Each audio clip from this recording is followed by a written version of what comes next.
In 1964, Carl Halverson gave 6 enthusiastic adolescent boys a thrill of a lifetime. In fact, the boys were given a choice: go to the 4th of July parade in Moose Lake, Minnesota, or go to an area near Atumba, Minnesota, to watch Carl look into the death of a man who had been allegedly mauled by a black bear in a wooded area.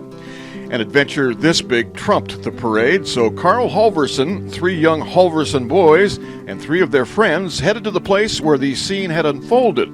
Craig Grandall was one of the boys along for the adventure. When we got there, a couple of times Gramp told us to stay put while he looked around, and we did that. We were in the tall sawgrass, 6-7 feet tall, and the only thing you could see was in the trail.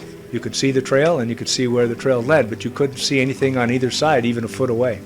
So we were all pretty nervous about where this bear was, especially since we've been told that the bear killed this man. The alleged bear kill victim was a Wright, Minnesota resident by the name of Vernon Salvola. Most of his remains had been found near a favorite fishing spot of his. Neighbors of Salvola had become concerned when a friend noticed his parked pickup near his fishing spot hadn't moved for a while. Grandall said it didn't take his grandpa Carl long to find the rest of the victims. And so when we followed Gramp on the trail, and he went back and forth a couple places and picked a spot and said, "I think this is the trail that we want to take." And we started walking about 150 feet or so when he said he found the skull.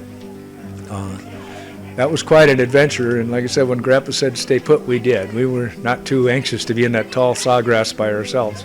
But in any case, we brought the skull just as he said, and we tied it on the bumper of the car. I brought it home. We hung it in the apple tree, and you could smell it from the house.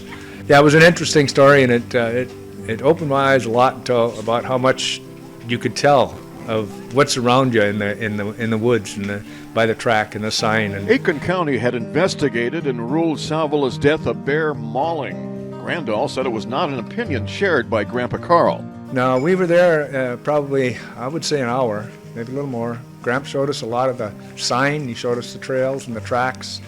He showed us how the body had fallen the first time and how the bear had moved it.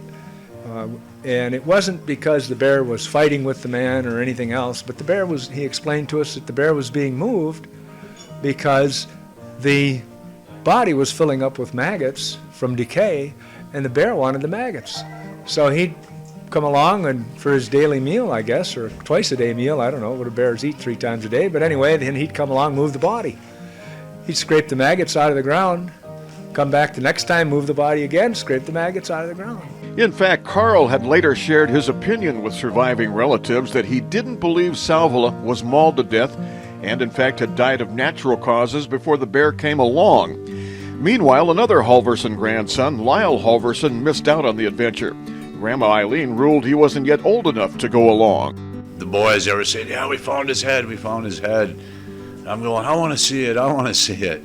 Well, they had it in a gunny sack, and it smelled so bad, they hung it on the apple tree. And Grandma come out of the house, she goes, "You stay away from that apple tree." Well, I'm 5 or 6 at the time, I'm thinking, I ain't staying away from the apple tree, you know. And then the sheriff, Aiken County Sheriff came and got it later, probably an hour or 2 after. But yeah, I kind of wanted to go with on that excursion, but... Meanwhile, in a summary written by Carl later about the incident, he questioned Aiken County Sheriff Fred Erlinson, who came to retrieve the head from the Halverson homestead. Carl asked the sheriff, quote, "Do you really believe the bear killed the man?" Erlinson said, quote, "We saw claw marks on his back and figured the bear must have killed him."